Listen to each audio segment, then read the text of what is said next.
All right, gentlemen, I am excited today to talk with Kevin here because, well, I'm going through his book. I'm almost done with it. I got it on Audible. I was listening to it, and I wished I had had the hard copy because of the diagrams and things you're like explaining in there. There was some seriously cool stuff. So we're gonna have an awesome conversation today. Thanks for being here, brother. Why don't you just start off telling us who you are and what you do? Yeah, sure thing. So my name is Kevin Estela. I'm one of the directors of training here at Fieldcraft. I'm basically the wilderness survival guy here at the company. We have a lot of different specialties, shooters, drivers, medical guys. I'm really the one that brings the survival game to the table. Now, my background, I'm a full-time survival instructor here, director of training. Prior to working at Fieldcraft, I was a high school history teacher for 14 years. I worked at a wilderness survival school that whole time in upstate New York. I also ran my company, Estela Wilderness Education, and I'm pretty much known as an author and a writer. I have a best-selling book, 101 Skills You Need to Survive in the Woods, 160 something magazine titles published, probably 100 plus more blogs across the interwebs. Just an all-around average guy, though. I like drinking my old fashions and smoking my cigars with the rest of you guys. So well, yeah, all around average, except you have some amazing skills. And I'll throw in a plug for the book right now. I love the book. Man, the one on fire, the section. So there's all these skills, right? The section on fire, knives. I think we'll come back to knives because you said in there like the knifeless man is the lifeless man or something like that. I'm like, oh, I want to hit that. Cordage, shelters. I mean, there was a lot of really, really cool stuff in there we'll get into. I love that book. But you've cultivated a unique set of skills that we're going to talk about and how that applies into real life. You just said something fascinating, though. You were a history teacher. And I love history. And tell me how studying history has that influenced your perspective on survival and being absolutely. a man? Oh, absolutely. When I was a history teacher, there were many times that I would bring the love of the great outdoors into the classroom. I mean, as a social studies teacher, you're able to teach US history, world history, geographies, sociology, psychology. And whenever possible, I would bring, again, the love for the great outdoors into the classroom. So if I was teaching a psychology class, I would use the lessons and clips from the movie Castaway to talk about motivation, right? And what motivated that character. When I would teach the primitive technology of ancient man, I would bring in atlatls that I would put like a rubber cover over the sharp part, and I'd have my students go out to the football field and we'd throw the atlatl around, or we'd use a staff sling. Learning about the ways of the ancient cultures definitely made things more exciting for the kids. And it also like tempered my own understanding of like the survival skills. Like I would go to a museum on a field trip and, all the kids wanted to see some of the cool exhibits. I'd find the most fascinating ones, the anthropology exhibits that showed, what were the stone tools that man made. So I found that those two interests, both history and survival skills, they tend to kind of complement one another. If I'm teaching one, I'm talking about the history of, the skill that I'm teaching. If I'm teaching history, I'm showing artifacts that we can make today that have ties to the past. So yeah, absolutely. That was something that I love doing. And I kind of miss certain aspects of the job, but not all of them. Right. Sorry about that. This is me being a teacher. I need to tell people not to message me right now. Oh gosh. Yeah, that was the other thing. When I was a teacher, cell phones in my classroom. Oh God. I would tell my students, I would do this. Let me just shut this one off and I'll turn the volume all the way down. I never had issues with class discipline. And I would tell the students, like, here's my phone, guys. You're going to see it the whole time that I'm teaching. And I'm not going to be on it if I'm here with you. And I would expect you to give me the same respect. Yep. And the students were like, other teachers are on their phone messaging. I'm like, I'm not other teachers. I'm here with you right now. And I will never ask you to do something that I won't do myself. So here's my phone. Presence right there, brother. That is awesome. Right. So when you said, and I want to jump back to that history thing, like you said, that they parallel each other so well. As soon as you said you're a history teacher, I'm like, that's it. Because when you study history, and as I love to do, what you start seeing are patterns and real life scenarios for things. As I was reading your book, I kept getting, I'm like, I talk to people like, come on, that never happens.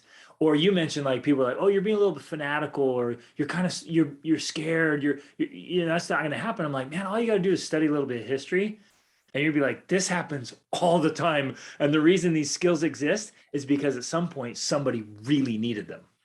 Right. We always say people die for skills.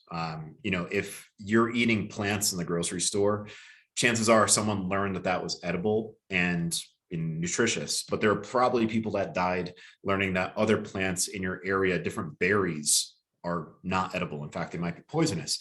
And you're right. I mean, the old expression is history repeats itself. And there are some who will believe that history repeats itself, line for line and beat for beat. But the reality is it's more conceptual. So there are going to be examples of more powerful entities taking over lesser powerful entities. There are going to be examples of technological jump, but they're not going to happen, again, carbon copy of what happened in the past. Right. But if you start identifying these different concepts that have repeated throughout history, then what I would always tell my students is that you almost have an unfair advantage over a person that's not a student of history, because you can foresee what's happening, in your life before it actually does. Yes, and you can see the patterns, the principles, the concepts coming. So, Correct. so on that note, I know inherently, because I've thought it before and I've had conversations, some guys are going to be like, come on, man, the chances of me needing wilderness survival skills are like slim to none. But in our travels, so I've taken my family, I've gone to almost 50 countries, taken my kids to like 35 countries, and we've done extensive traveling and extensive outdoor stuff. So, and I've come across so many scenarios. As I was going through your book, I'm like, yep. Oh, could have used that. Wish I'd known that, right? Going through that. But the average guy, he's thinking, what's the chances of this happening? And so I want to go there first of like, why do you believe what you're teaching and what you've mastered is relevant? Why do men need to know this stuff besides the fact that it's like seriously cool? Well, you just said the key word, relevance.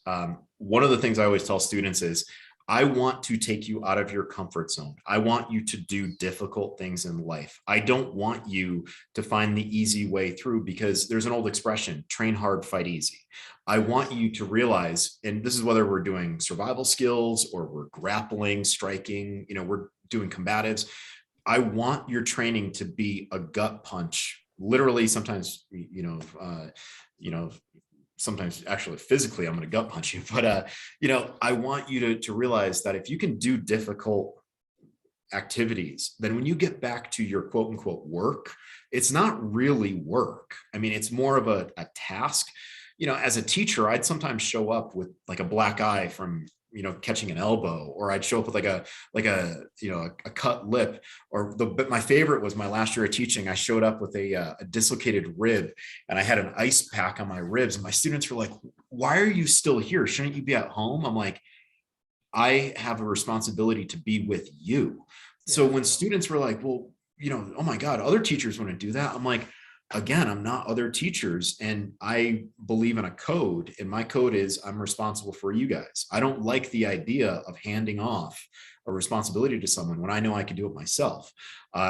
So as far as the whole survival thing, and as far as why do I tell people to do it, it's because if you can do something difficult now, then you can always fall back on that memory of, I did this before, I can do it again.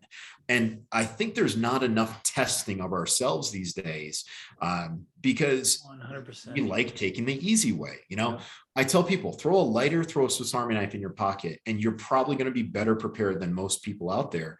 And you'll find that there is a virtue to preparedness. It feels damn good when someone says, hey, I need a knife. And there's a group of grown men and no one has a knife. And it's like, well, I do. Well, you suddenly feel better because you're an asset. You're not, a liability to the group. You have a way of helping people. So I always tell people, you're going to learn to think differently in my class. You might initially take it because it's cool. We're going to build fires. We're going to cut things with knives. I'm going to show you different ways of using cordage that are pretty awesome.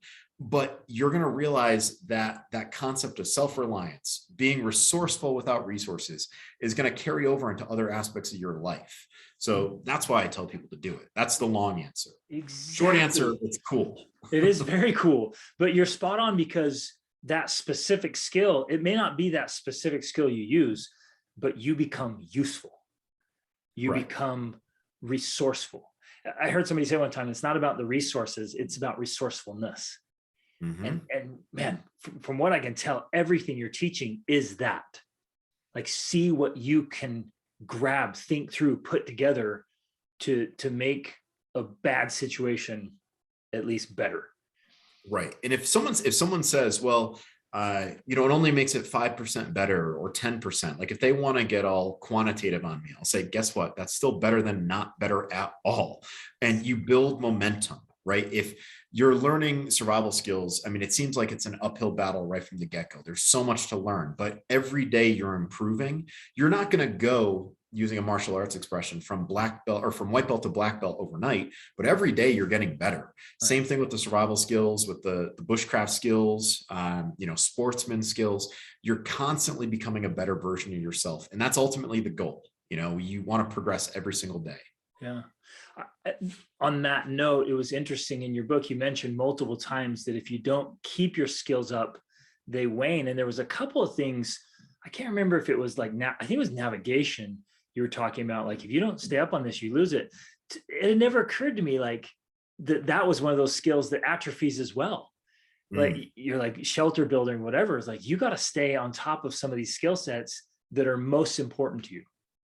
Spot on. And perfect example. Like, this past week, I've really hit the water hard fishing. I've been a lifelong fisherman, and I'm out here in Utah, and there's access to some great, bodies of water, and we have all different types of trout and whatnot. Well, I know from the height of COVID, where I was literally fishing every single day. That's awesome. Every day because I lived in Connecticut, 10 minutes away from a trophy trout river. I'd go out at 5:30. I'd be back by 7:30. I'd be on Zoom with my students at 8. I know that there is a difference between how proficient I was with my cast, baiting my hook, tying lines, tying flies, lures, and then where I was just the past couple of days, where I felt like I was all thumbs, but I'm getting back into that routine. And same thing with navigation. Yeah. Even if you feel like your skills are not necessarily degraded, you have to realize that your compass might pick up a bubble.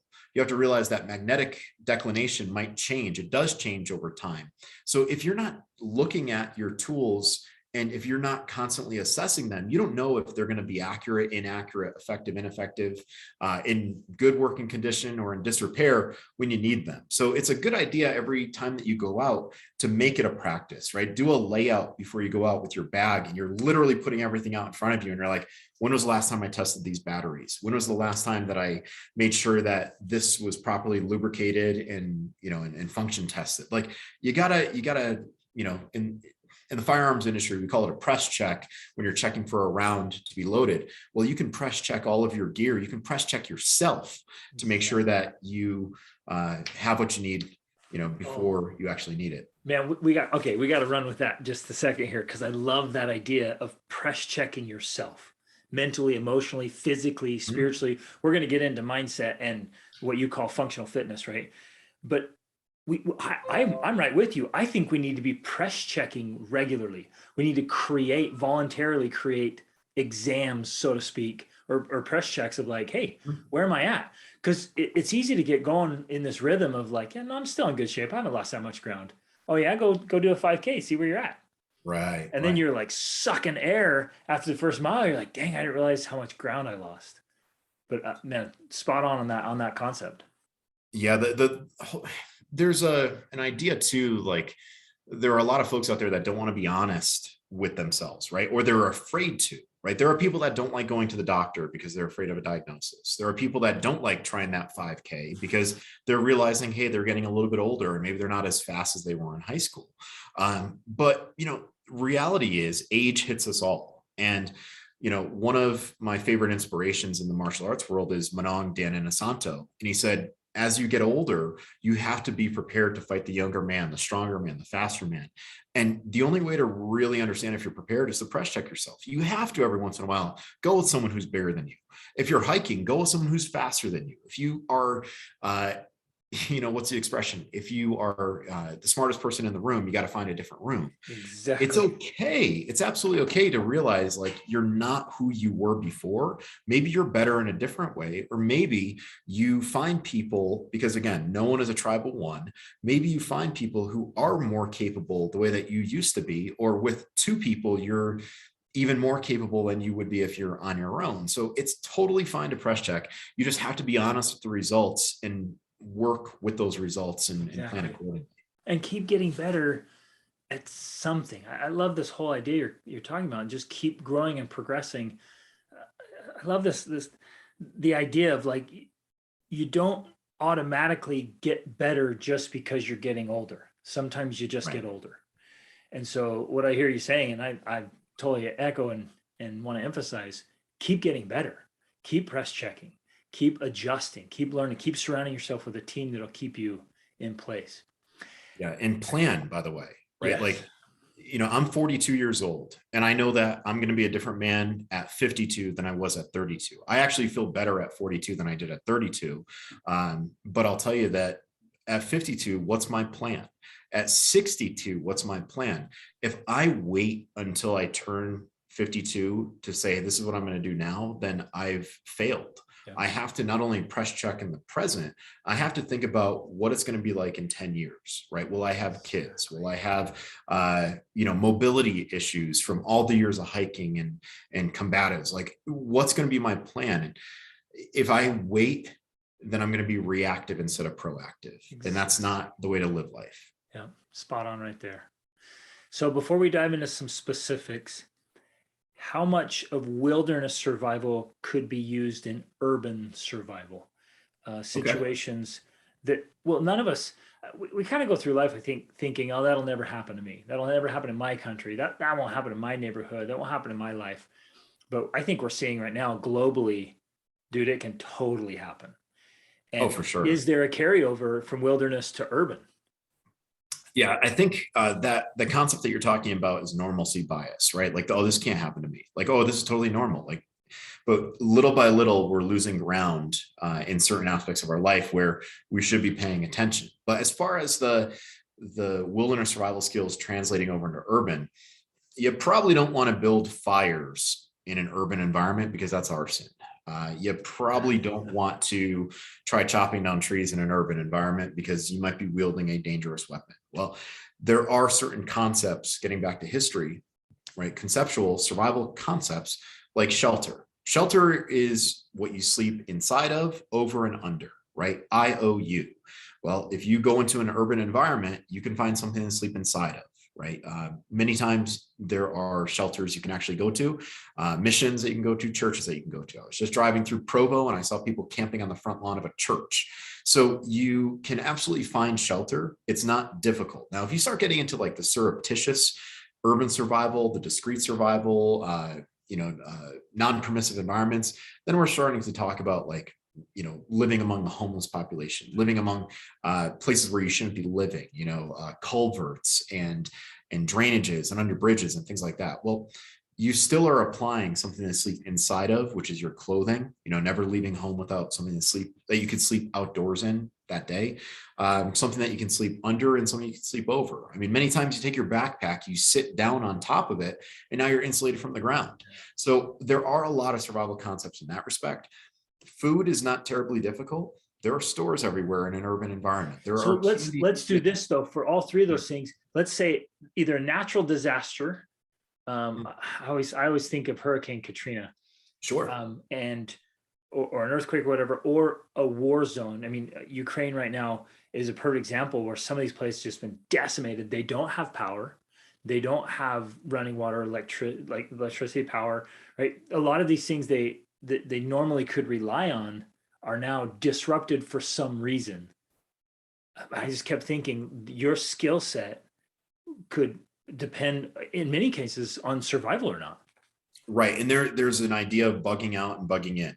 If you are in an area where you can stay in, stay in. Your home is your greatest resource. Now, obviously, that decision is going to be a very difficult one because you have to say, I'm abandoning everything I've worked for, everything here, and I can only travel with what I can carry on my back or in my car.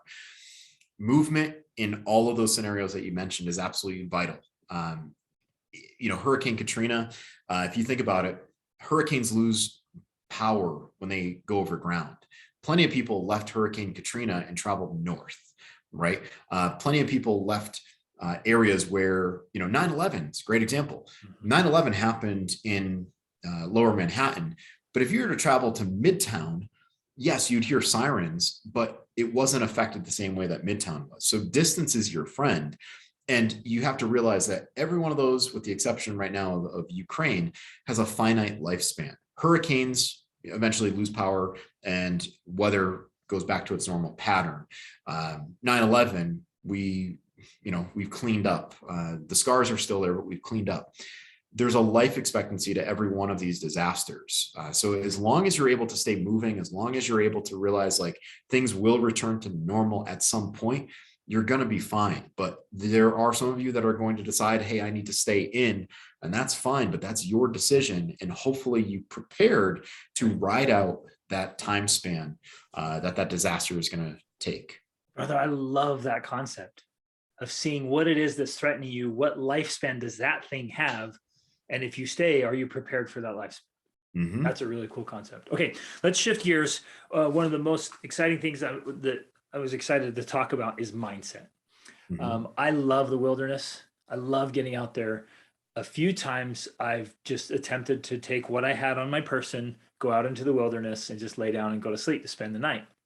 The first thing that started happening when you lay down where you're not in a tent or even in a sleeping bag or something, man, my mind just started conjuring up all these bugs that were going to crawl in my ear, my nose, or like, what was that? What was that? Or what am I laying on? And it starts going crazy. And I realized I had to really be deliberate about controlling my mindset. And it wasn't even an emergency situation. It wasn't life or death. The pressure that comes on to the psyche in those moments is make or break. It's fun taking out a first-time camper because everything is a bear. Right. I heard a bear. No, you didn't. Where I used to teach at the survival school, we had no black bear north of the Adirondacks. I heard a bear. I'm telling you, you did not. No, it was huge. It was huge. It was a squirrel. So there's that idea, right? Everything's a bear. And then as you mentioned, when it's dark out and you can't see the hand in front of your face, you start feeling more. Right. And you feel the slightest thing run across your leg and it's a snake, right? It's really not. It's probably something smaller, but as long as you have long pants on, long sleeves, I tell people if you want to try doing the natural shelter, the debris shelter, get gloves, wear long pants, long sleeves, get a baseball hat, and put a bug net on and try sleeping. And you'll realize how many critters you're sharing that shelter with. It's not the shelter you want to live in, but it's what you have. It happens, right? Like we are naturally predisposed to, be protective of ourself, right? And one of the number one priorities or main priorities in any survival scenario is security. Before we can even worry about food, we have to make sure, are we secure, right? You catch that fish. Should you be cleaning it here? Should you leave the entrails on the beach, or do you want to throw them in the river? That's security because you're worried about a bear. When you're worried about security with clothing, it's like you're trying to protect yourself from Mother Nature and how cold it can get. The mind is powerful. And I'll tell you something. I've seen students say like, oh, I'm going to sleep out. And then, oh, I got really cold last night, so I tended the fire. And I'm like, it's funny that always happens, right? There's always someone tending the fire all night. Yep. And then during the daytime, the next day, they're sleeping during class because they didn't sleep at all the night before. Yep. So how, for yourself and when you're training others, how do you begin to cultivate and strengthen a solid mindset? Logic. Possibility and probability. Very, very simple. It's like, let's start with a checklist of all the things that we can do to keep an animal out of our camp. Well, did we put all of our food up in a bear bag in a tree? Yep. Did we do that far enough away from our camp? Yep. Did we leave anything in our bags that could potentially bring a bear into camp? Nope. And you start doing this checklist. And it's like, okay, we have a very, very strong chance of not encountering one. Also, are we keeping a fire going? Yep. All right. So you start running this list. And after a while, you start thinking less with emotion and more with logic. And you say, no, it's not really a threat. How often does this type of thing happen where a bear encounters someone? And then when you do read about it, and not just the headline, but the full body of the story, you find out that the person left food in their bag, or they spilled something on their clothes, or like you start realizing, wow, as long as you do everything that you have to do, it's mostly predictable. So I always tell people, like, look, cool. Who here has a fear of flying? And every once in a while, someone will be like, I don't fly anywhere. I'm like, have you ever been to a car accident? And they'll be like, oh yeah, when I was a teenager, I got hit. It's like, well, knock on wood, I've never had a plane crash, and I've flown a lot, but I've been into car accidents. And probability wise, like, and you start telling people these things, and they're like, well, you've got a good point. I'm like, yeah, it's a good point because it's the truth. Right. And that's how you start getting people to realize that not everything in the great outdoors is out to get you. And, if you do your part, if you're aware of what's out there, then you're probably going to create this bubble of safety around you that nothing's going to burst. Fantastic, which is true in life.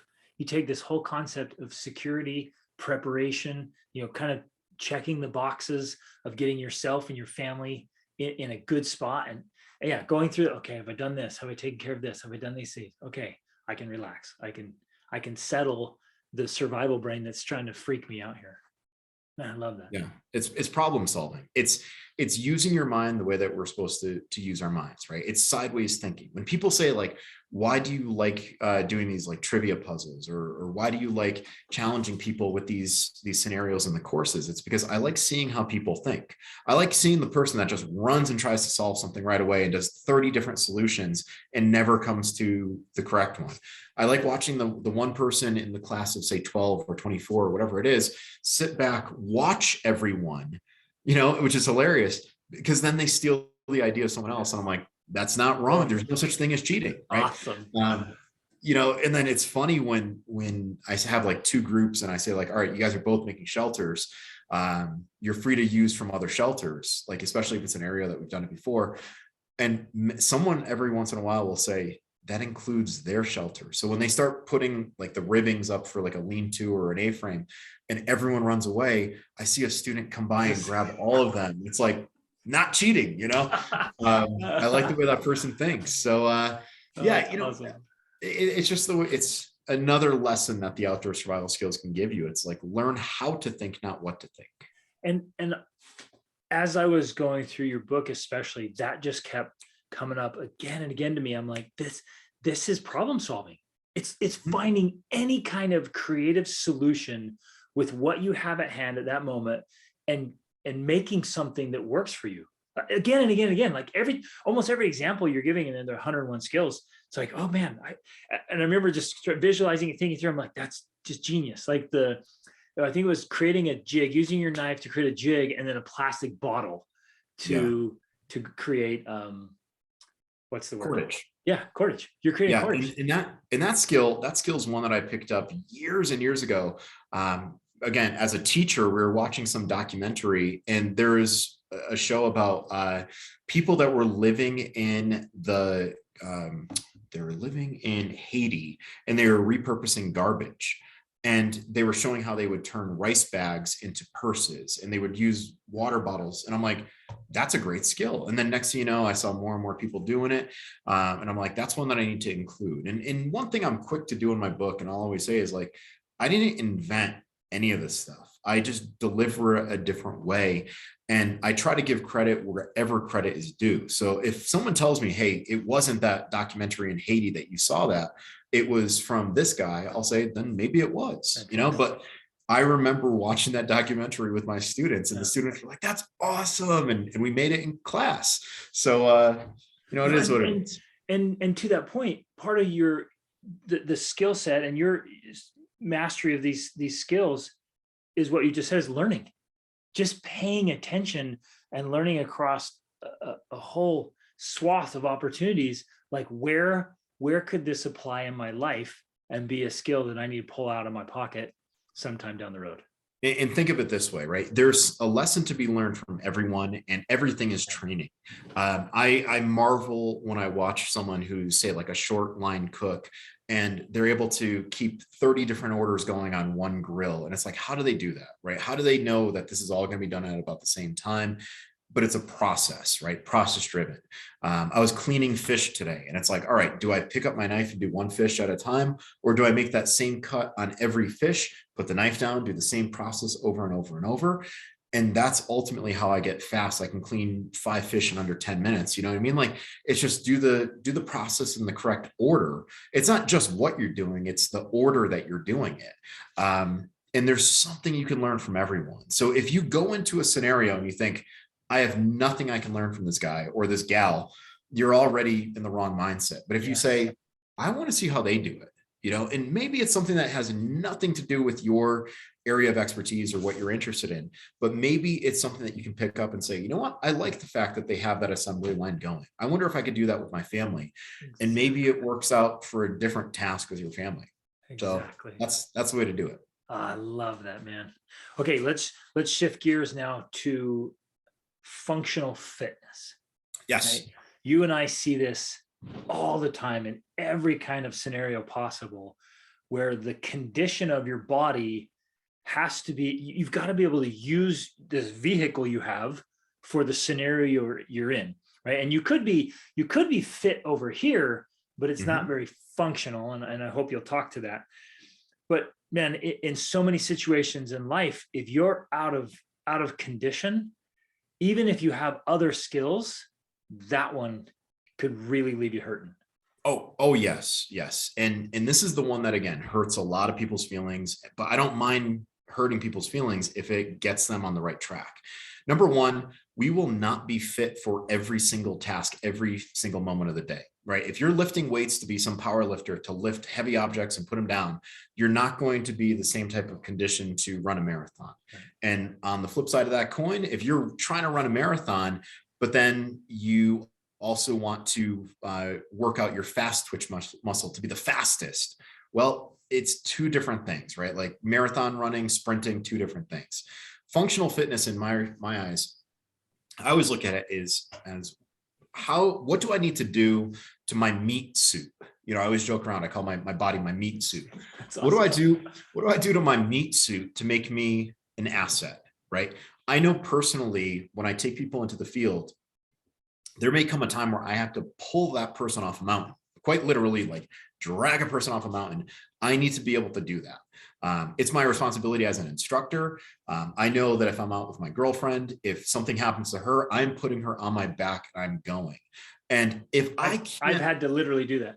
Yeah. And and you feel good afterwards. It's like, look, I took care of them. I hope I never, ever have to live through the experience of regret that I should have been in better shape. I chose to not do something, and now someone is hurt because of my weakness. And that's ultimately what you have to call it. And it's a tough word for people to swallow, is, are you strong or are you weak? It's one or the other. There's no, well, I'm kind of strong. Well, you're also kind of weak then. Yep. I like telling people, what do you need in order to, let's say, be like a modern Minuteman? Well, you probably need to know how to move with a backpack. You probably need to know how to shoot a rifle. You probably need to, like, there's certain things. And then you say to yourself, well, how far would you have to go? Well, have you done that? And are you really working out what you need to work out? As a grappler, I learned a long time ago that bench pressing is cool until you realize that there's no person that's equally balanced. And sometimes you're pushing with one hand like this, sometimes like that. And it's better to have functional fitness than the beach muscles, which, half my age ago, I was all about the beach muscles. But then again, like, I was a 21-year-old kid, trying to impress the ladies. So, right. I mean, it's different now. It was functional for that purpose. But that, you're correct. Spot on. Yeah. But, after a while, you start saying, like, okay, that's a real selfish reason to get fit. After a while, you start saying, how can I use my fitness to affect everyone's survivability, right? Can I love process, that. can I process wood? Can I keep everyone warm? Can I go and go and go? Can I drag food to people if I had to? I mean, as a hunter, you shoot a big buck, it might weigh out 250, 300 pounds, and you're dragging that animal, possibly from one point to another. That's a lot of weight that you have to carry around. That's functional fitness. It's all important, man. I love it.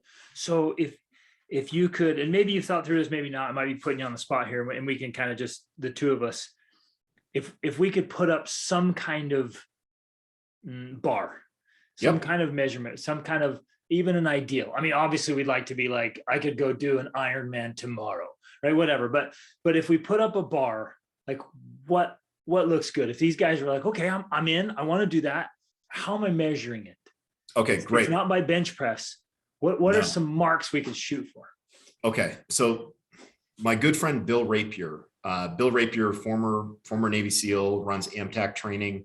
I mean, he's technically a competitor of Fieldcraft, but he's my friend first, right? And we don't ever say that they're truly competitors because we want people to be more prepared. So he's one of the good guys. I've had him on the Fieldcraft podcast. Good dude. Bill already has created a standard, and I'll share that with you after this. I'll message you. And he says, you should be able to run a mile minimum, right? Bare minimum, every single man needs to be able to run a mile. He has a standard there with like, everyone should be able to climb over a 6-foot wall. Simple, right? There are some people that wouldn't know how to climb over a wall. Exactly. Right.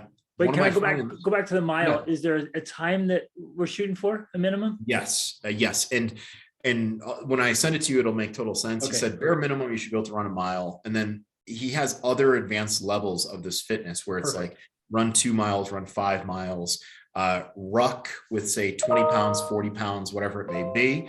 And then he has other things. For those listening that may not know, it's just throwing on a pack and you've got a certain amount of weight in that pack and you can go a certain distance at a certain speed. Correct. He has other standards in there in regards to like swimming, right? Navy SEAL, of course, he's going to talk about swimming. Right.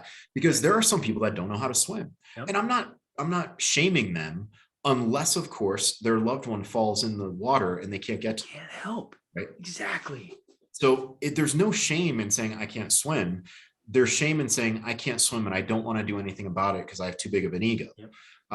Because now I had the opportunity to prepare and I didn't. Yep. You just volunteered yourself for that today. Yeah. So I'll send you all that, but I have other friends that say like every man should be able to push, pull, and press their weight. Because if you think about it, like if I had to pick myself up, pull myself up over that 6-foot wall, I need to be able to pull 210 pounds. I need to be able to press 210 pounds. I need to be able to drag 210 pounds. Nice. That to me is a great standard because, when people say like, like basically like I'm going to lead the way. Well, I'm going to be along there with you. And I'd expect you to be able to pull 210 pounds. If I expect you to do that, I need to be able to do it to myself. Okay. So push, pull, press your weight, see how fast you can do a mile. Not just that you can do a mile, but see how fast you can do it. The other thing I would tell people to do for functional fitness is, and this is one of my favorite things, how long can you hang from a bar? Yeah. That's because grip strength is highly, highly underrated. And I like when I'm grappling, if I grab onto someone's collar or if I grab their sleeve and they're doing all the grab disarms, right? Like they're trying to get through fabric, trying to compress my thumb. Yeah. And I'm like, it's not happening, buddy. Like that's awesome. So there's a lot of different things you can do. But I would say that the running, the lifting, the rucking, it's all good functional fitness. Which one in going out, and thanks, I love all that. That was really cool. In you being out in survival situations and your students and people you work with, which area has been taxed the most? Diet. And we didn't talk about that yet. By far diet. Let's go there. You talk to anyone, you talk to, professional bodybuilders, CrossFitters, you talk to whoever, and they'll say that the diet is one of the hardest things to maintain. And there's an old expression. I'm using a lot of expressions, but they're powerful. The belly rules the mind, right? It's a Spanish proverb. The belly rules the mind. And you could be out there and you could be the most fit person, but after a while, you're going to start craving food. And there are times where it's like, all right, we have another 2 miles to go before we set up camp. Or better yet, I love telling people, all right, we're going to get going. I'm not going to tell you when we're going to stop. And now their mind is like, when's the next meal? yeah, and I'm like, I'm not telling you, because you're just going to keep complaining and stop complaining. Every time you complain, I'm going to push another mile, right? I think that's what often gets taxed the most. Like when you start really practicing the survival skills and you're eating wild edibles, and instead of a single large meal, you're constantly grazing where you never really feel full, but you're not hungry. It's an odd phenomenon. That's really the hardest. I mean, you can learn to paddle a canoe for hours and hours. You can run, you can hike, you can do all this stuff. You can ruck a backpack super heavy, but something that will always impact you is food, right? Hunger. And that to me, I think is the hardest thing to overcome in the great outdoors is when's the next meal? How much food am I getting? Am I getting the food that I want to eat? Am I eating calories to make myself feel good, or I'm eating calories for function? Like it might not taste good, but it will keep you alive. It keeps you going. And well, the belly ruling the mind, because there's a lot of psychology in that as well. Like mastering this to deal with this and whatever's happening. Is there a way to train for that? I'm thinking of like multi-day fasting, intermittent fasting, just changing up what you eat, so having enough variety. I'm a fan of intermittent fasting. I do a 16 and an 8-hour daily. Yeah. So I stop eating around 7:30, 8 o'clock, and I don't start eating until noon the next day, roughly. Now, the intermittent fasting, multi-day fasting, if you want to read up on some really interesting stuff, look up Jeffrey Wu, and his company is HVMN, Health Via Modern Nutrition. Solid guy, good friend. And that's really taken us back to our roots. The idea that, you have to get used to not always being full. And by the way, you should never eat to the point where you're uncomfortable, because what if you have to do something highly physical and you got a full stomach, right? Like you're going to be even more uncomfortable. And, I think that's really the way to train it up. If you're used to that minor inconvenience, that minor pain, the hunger pain, then you can push it from, say, 16 hours of not eating to 24. We did a 72-hour Ziploc bag challenge recently, actually just last year, where my boss challenged me to survive in the desert for 3 days, 72 hours with just a Ziploc bag of whatever I could fit in there. And I hate to say it, but I had an advantage in that I was already fasting. So I didn't eat until 32 or 33 hours into it. And then I had fish that I caught. So I ate that. And then I was like, okay, now I'm just going to fast again. And when I got out, the exact words, my boss is like, you look like you could go back in for another 72. And I'm like, I'm good, man. And that is awesome. Because, the whole idea is it's not just surviving. It's the whole idea of winning, right? Not just surviving, but thriving. Right. I think a lot of people have that goal of, hey, I want to be a survival guy. It's like, how about you live well first? Exactly. Like learn how to live through hardship, but live well and you're going to live a great life. Survival sucks. Like, when you're using the same cup to dig in the ground and then clean it out and boil your water, and like, it sucks only having one container, but when you have all the resources, you start to realize, what you value and what you appreciate. So live well first. Man, so many of these things you're talking about are just so applicable to everyday life as well. Just get yourself dialed in, get your life dialed in, get your environment dialed in, train. Well, and I love your whole concept. I try to live by that as well. Choose challenge, choose to push yourself hard, train so hard that when something comes up, you're like, I got this. Like I've been working so hard over here. Like I can do this. No big deal. Instead of getting so caught off guard, it blindsides you and cripples you because you've been living in comfort and ease or chaos. Yeah, and you brought up a great point that I have to touch upon, because this impacts so many men that I know, women too. Uh, you have to make peace with yourself. You have to get right with yourself before you start trying to find yourself in some other person. And I think that's a survival skill in of itself, is like choosing the right partner. I've met a lot of friends over the years who have been married young and they're already divorced, or they're on to the second or third wife or whatever. And it's because they have no identity of their own. Right? They identify as someone else's spouse or boyfriend or girlfriend or whatever, as opposed to saying, this is who I am. I am strong in my character and in my identity. And listen, I will change a little bit for someone because I expect them to change a little bit. Like, that's the whole idea of adapting as a couple. But, there are certain things that are unnegotiable, non-negotiable terms. And this is who I am. This is what I do. I like doing things a certain way. But that's who you are. And the sooner you find out who you are and what you're made out of, and what drives you, the more successful you're going to be once you choose a partner to be with. Because now you're not looking for something else. They're complementing you. They're making your life so much better, but you're already happy with yourself. Like, they're the icing on the cake. So shout out to Julia, by the way. She's my icing. That's awesome. Oh, I love it. That's so nice. And what better way to discover, or I think better, make yourself and your identity, figure out who you are, than testing yourself. And test yourself with your partner too, by the way. It's kind of funny. Exactly. Yeah, then you'll find out what you're both made of. Oh, it's spot on. Comes up. Oh, that's awesome. Okay, that's a good lead in to something that you and I had touched on before we met, of not compromising as a man. Mm-hmm. And you brought that up. what are your thoughts on that? Because I write about this, I speak about it, I talk about it all the time. Like, there's this level a standard that needs to be set and maintained. Yes. So my father is Spanish Filipino. He grew up very old school, very chivalrous man. He's 84 years old, still working to this day, tough as nails. And he raised me to be a gentleman. And he raised me to be quick to listen, slow to speak. He told me to never really be the loudest voice in the room, but when you do say something, make sure that you say something powerful, right?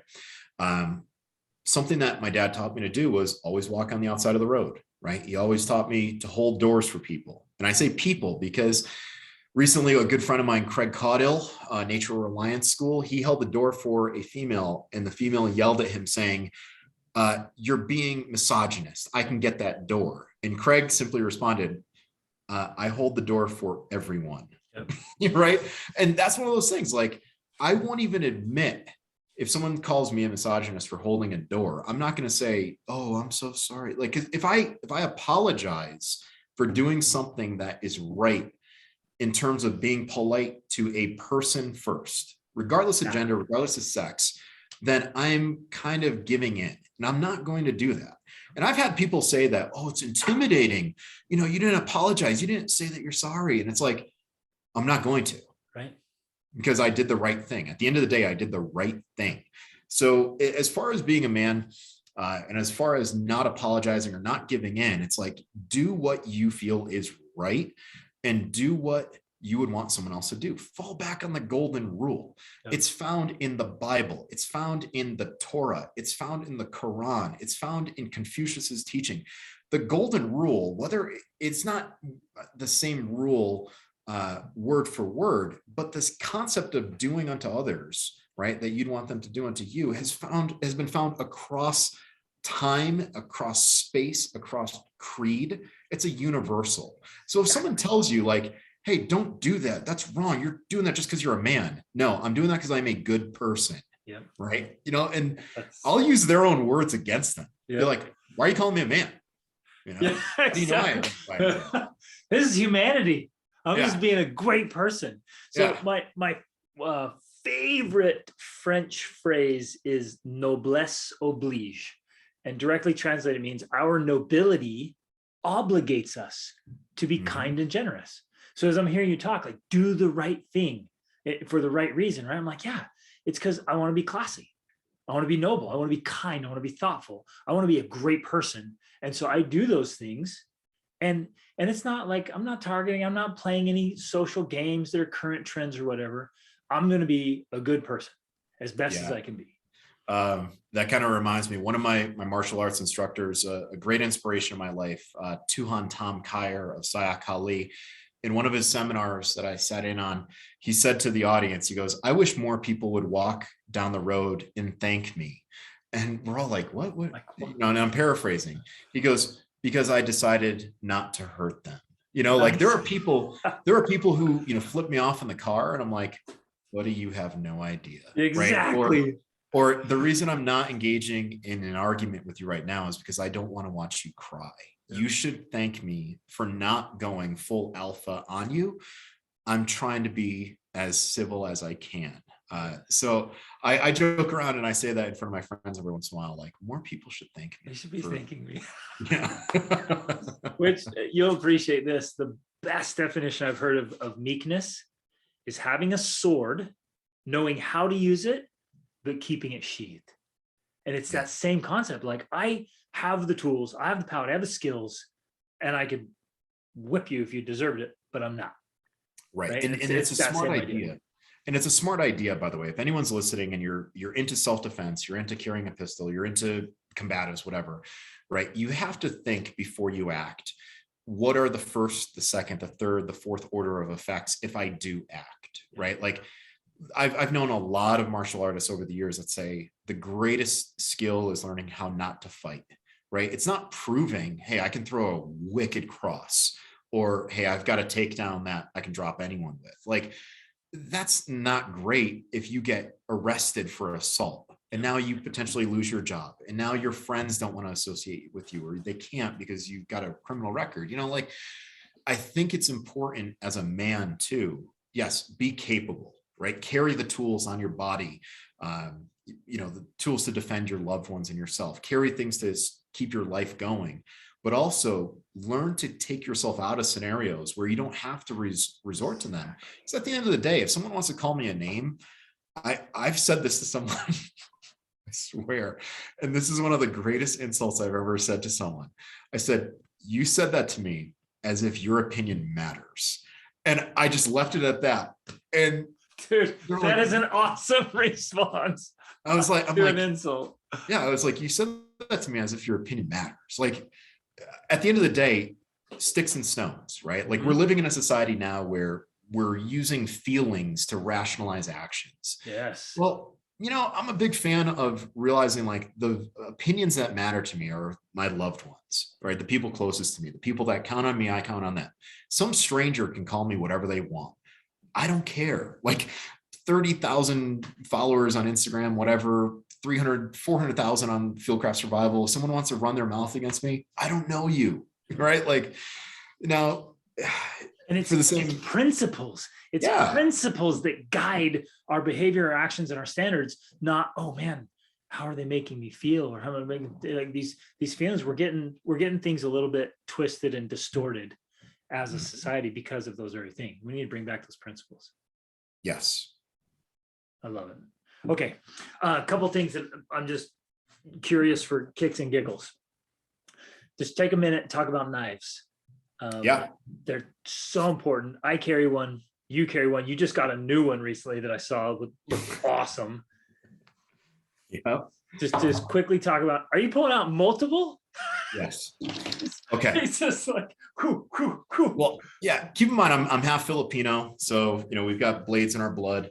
But you know, I'm also a survival guy. I'm also a Filipino martial arts guy. So without fail, every single day I carry a Swiss Army knife, and that Swiss Army knife I've carried for years, right? I don't know how many of these I've collected, got a whole box of them. I leave one at my parents' house, one at my girlfriend's house. I've got one in my car. I've got this in my pocket. Swiss Army knife was with me every day.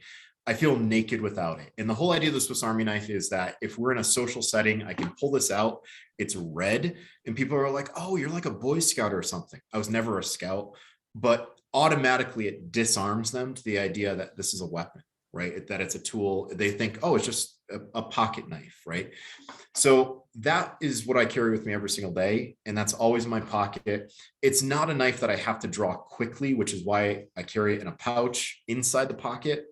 And I noticed, just pointing out here for people who either aren't watching or don't know, recognize, you got a ferro bar or ferro. Correct. Yeah. Yeah. So knife and fire steel all times, every day without fail. That's always in my Cool. pocket. I carry a folder. This is my Sebenza that I just got. That's it. That thing is sweet. Yeah, Chris Reeve Knives. I've loved this company for 2 decades. I've bought and I've sold these Sebenzas, and I was like, I don't need another folding knife. But I was up at their shop in Idaho, and Tim Reeve gave us a full tour, and I was like, I got to support an American business. So, yeah, so I ordered this last year in February. It came this year in April, and I requested that the born on date for this knife was my birthday. So they sent it out to me on my birthday, and now I have a Sebenza that was born on my birthday, and it's kind of my birthday present to myself. But that's cool. Fixed blade knives, folding knives like this is for like a lot of your work, cutting things that you have to that wouldn't necessarily be appropriate for a Swiss Army knife. But this right here is like a utility blade. Like, I don't mind cleaning fish with this thing. I get it dirty.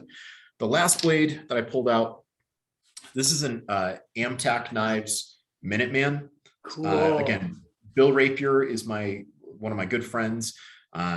Bill invited me up to one of his courses to be a guest instructor. And Bill's whole idea is that every American male should carry tools on them. So pistol blade, things like that. We carry fixed blades because fixed blades will never fold on you. They're fast, they're strong. And this is the one that doesn't get any utility use. It's primarily there to defend my life. So in SIOC. Well, and from what I understood from your book as well, and from other things I've read or done, a fixed blade will have some advantages in survival situations as well over a folding blade. Correct. Right. Because if you think about it, even on a high-end folding knife, like a Sebenza, it's a pre-broken knife that's pinned back together. That's how you have to view folders. And, the whole idea is that this knife under enough pressure will break. A fixed blade that has a full exposed tang is a lot stronger.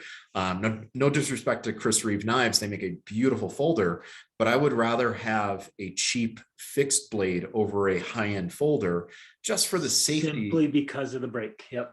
That's correct. Built in. Yeah. Correct. So I carry 3 knives on me daily. People think I'm crazy, and I'm totally fine with that. That's awesome, man. So I thought I got one every day, right? I got this folder every day, but 3 is the new level. How do you carry your fixed blade? Is it on your belt? So the fixed blade is here on my belt. Nice. And it's other strong hand. So strong hand, other strong hand. We don't say weak hand, because if you start believing that one side of your body is weak, you're going to doubt that side.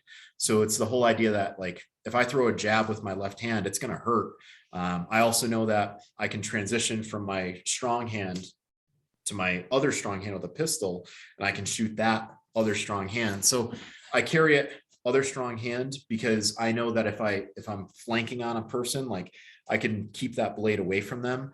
But I also know that I can access that tool with one side. I can cross draw if I had to, but it allows me to have my tools in my general area to access them quickly. Yeah, love it. And this is part of a lot of people won't be familiar with the term EDC, everyday carry. And this is what you have on for that. Yes. And don't get me wrong. I did not carry a pistol on me when I was a teacher. I didn't carry a fixed blade on me as a teacher, but I did have a birthday cake knife. It was a pink handled knife that I kept in my closet, which was only meant for cake, of course. Right. I'm not saying it had any other purpose, but let's just say that it was there. It was there if another purpose presented itself. Right. But I still carried a Swiss Army knife in my pocket every single day as a teacher, and a folding knife I put behind my belt and into my pants, so you couldn't even see the clip. And I carried that every single day. No one ever called me on it. 14. That's a great idea. So you're clipping it onto your pants, but inside your pants. So the clip is behind the belt and the knife is in the pant. That's fantastic. That's a great concealment. Yeah. Really cool. Okay. One more question. No, 2 more actually. Yeah, fire away.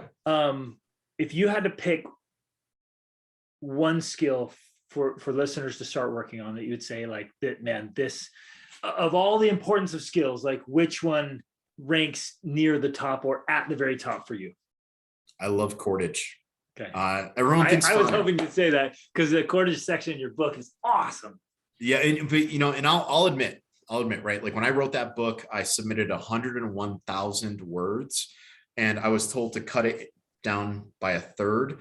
I got it down to about 80,000, and then they were able to publish it as is. I lost way too many anecdotes by cutting it, but I was able to retain a few. And I knew personally that I wouldn't have as many illustrations in the book. But in this day and age, I mean, go to animatedknots.com. If I say tie a sheet bend, you can go to Animated Knots and watch a sheet bend being tied. And you look at some of the great survival books in the past, How to Stay Alive in the Woods, Bradford Angier's, very few illustrations. And it's considered a great survival book because the words were there. Okay. So I'm a fan of cordage. I don't think I have it visualized in my book as good as I should have, but again, I explain why. But cordage skills, you can do so much with line, right? You can fish with it. You can climb with it. I can secure an injured limb to someone's body with it. I can do a lot. Even if you're getting into, like, say, primitive fire making and you're doing the bow drill with natural cordage, you have to know a cordage skill. The gross motion of moving your arm and building a powder for a bow drill is not difficult, but getting good cordage off the land is. Plus, it's something you can do in traffic. Carry a couple pieces of paracord on you. You can carry paracord on a plane, and if someone gets unruly, you can tie them up with it. You can use paracord to secure your hotel door. You can use paracord to tie a trunk shut. I carry paracord every day, like 6 feet of paracord on me, and I find uses for it. Improvised dog leash, right? Like, I say that the most used items in my everyday carry are my Swiss Army knife, my flashlight, and 6 feet of paracord. I don't always use the lighter. I don't always use my chapstick, but I use those 3 every day or every other day. Yeah. And even the illustrations, we could just go on and on with examples, but from tying stuff down and knowing how to tie stuff securely to your roof, a canoe or a paddle board or a surfboard or whatever, to one of the examples in the book that this struck me so powerfully is, like, if you have to lower some weight down, a person or something down, or get something up, and you don't have a pulley system, you got some cord, can you figure out how to do it without really hurting yourself or another person, or if you got to move, right? That one, I'm like, yes, you got to know. And I do rock climbing, rappelling, and mountaineering. I love that stuff. And knots matter, like life and death knots matter. Mm-hmm. But there's so many scenarios where, like, man, that could be so useful just to have a few knots in your skill set. Yeah, and I would recommend anyone that's listening to pick up Mountaineering Freedom of the Hills. That's always in my top 12, like, best survival books. I got that right here. Yeah, Mountaineering Freedom of the Hills. Yeah. And you know, that pulley system that I talk about, that is a great family project. Like, if you want to do something where kids are going to be 100% bought in, it's like, show them how strong they can be by using their noodle. You know what I mean? Like, yes. Little kids. One of my hunting buddies does graphic design, and he's been on, like, studies of little children, boys, girls. And he said both little boys and little girls, they like building, they like constructing things. The difference is little girls will build something, stand back and admire it. Little boys will build it and then knock it over to build it up again, and knock it over and build it up.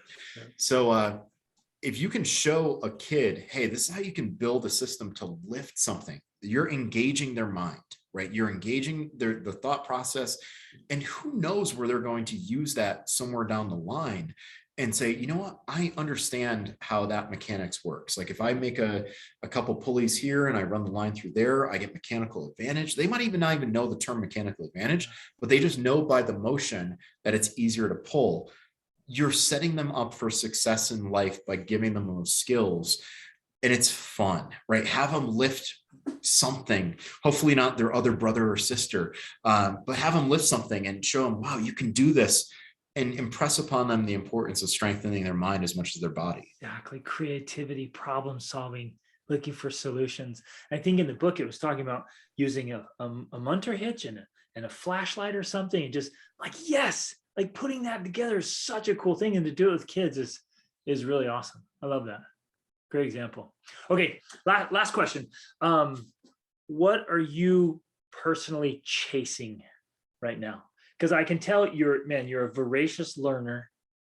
You're always trying to improve. In fact, in the book, you talk about intentionally making things difficult to, test the skills and level up. Is there something in your life right now that you're just chasing? A few things, as you mentioned. So one of the things I enjoy learning is I like learning about processes. I like learning how things work. I like learning how to fix things. So we just had an armorer's class here at Fieldcraft. So I learned how to take apart my Glock, and I became a Glock certified armorer.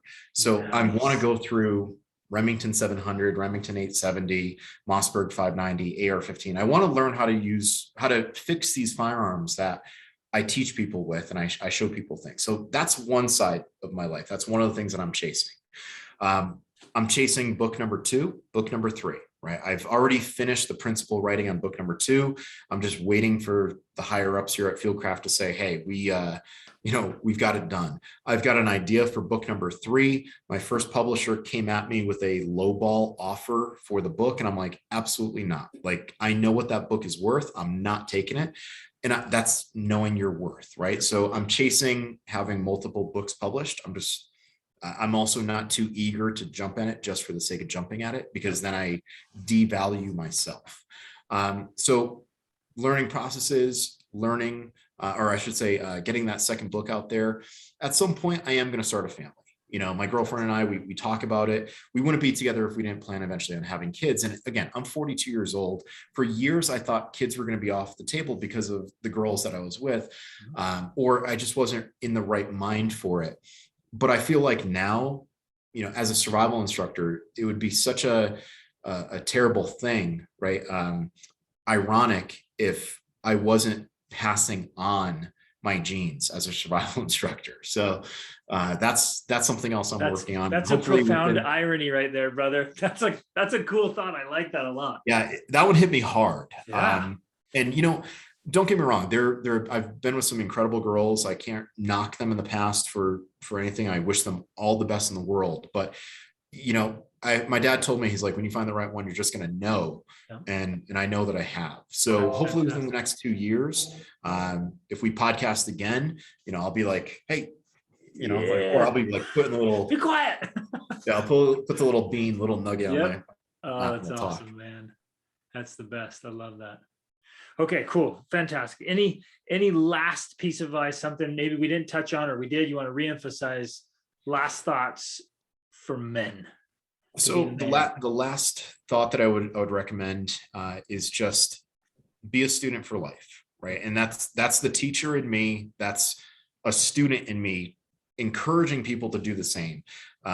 And what I mean by that, and some people can call it this, is stay hungry, right? If you find that you're bored, that's your fault. Yep. There are so many topics in the great outdoors. There are so many topics you can find at the click of your fingers, click of a mouse online. There are people out there that just want to share what they're doing. And I guarantee they would share it with you if you asked. Swallow that pride and say, I want to learn this. So be a student for life, be a white belt at something new, and see how that changes the way that you revisit ideas in the future with a new set of eyes.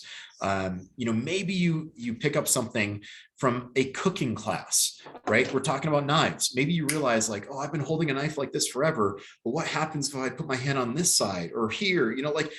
Maybe there's something new, but you won't find that out if you become complacent. So stay hungry, guys. And uncomfortable. Be willing to get in something new and suck at it.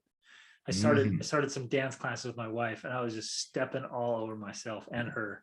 I was about to say. Yeah, and I'm like, and I got huge feet, and I'm like, this is so awkward. I'm trying to, I'm like, babe, I'm uncomfortable doing things because I like being really good at what I do.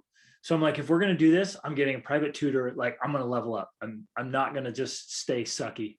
But you have to be willing to suck in order to succeed. So you're spot on there, brother. And actually, one last thing. Yes.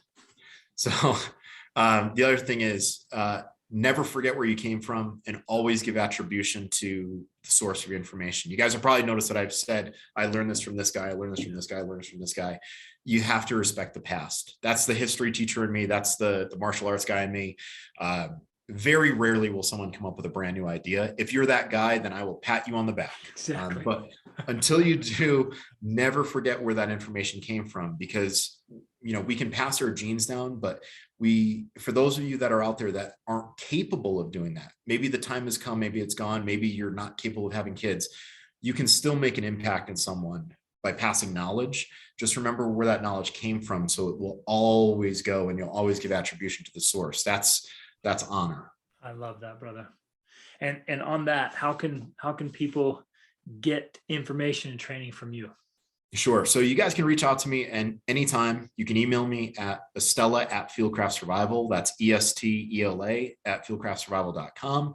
You can reach out to me on social media, Estela Wild Ed. That's short for Estela Wilderness Education. That's short for my education fund. You guys can hit me up anytime. I reply to every message. It might be ridiculous. I might give a short answer. Realize that if we've never really met, I might start off with short answers, but it will be a thorough answer. Or it might be a link to somewhere. But I understand where I came from. And I built my reputation on being available to people. I don't say like, hey, you can't see behind the curtain here. I like exposing people because I want to ultimately ensure that the great outdoors that I love is available for everyone. So reach out to me. And I'm stoked about doing training with you, and maybe even like I lead what I call man camp and take out shows, man, just do something, set up something, some kind of scenario, some simulation with you. Oh, that would be awesome. Yeah. But you have my word. Let me know when it is. I'll be there. Oh yes. We'll do something epic, maybe even international or something, but we'll come up with something really cool. But you're doing courses and training. Are you predominantly in the Rocky Mountains? Are you all over the place? Is it 1 day, 2 day, multi-day? What, like, if somebody wants to be like, man, I want to go into the wilderness with you, what does that look like? So Father's Day weekend, I've got a 3-day event. I've got 2 days of wilderness survival, Friday, Saturday, and then Sunday is the optional day if you want to stay for land navigation. It's a great skill set. We're doing an overnight on that Friday and Saturday where I'm actually bringing out a deer leg, and we're going to cut off a piece of the meat and roast it over the fire, and it's going to be primal. So that is coming up in June. Probably do another one of those in September. That's going to be out here in Utah, but I'm traveling, right? Like I'm going to Idaho to teach a block of instruction on vehicle combatives and, some wilderness survival stuff. I'll be in North Carolina this fall, teaching out of Fieldcraft East. I'll be repositioned there. I'm willing to travel, right? If you guys have students that want to learn, obviously students that want to pay for my travel and tuition, I'm willing to come out and train. So you guys can find me all over the US. That's accessibility is never a problem. Fantastic, brother. You and I are going to put together something epic. Yeah, count me in. We'll bring some men in and do some cool stuff like that. That's awesome. Kevin, thank you. Thanks for making the time to share. Well, thank you first for being a passionate, hungry man and for paying a price. Like you didn't learn these things and get to a place where you can share them like this without paying a serious price. So thank you for that. It's an honor to humanity and manhood to chase mastery. And thanks for making the time to come on and share this, brother. I really enjoyed this conversation. Greg, thanks so much for having me. Yeah. Thanks, fellas. Be the man.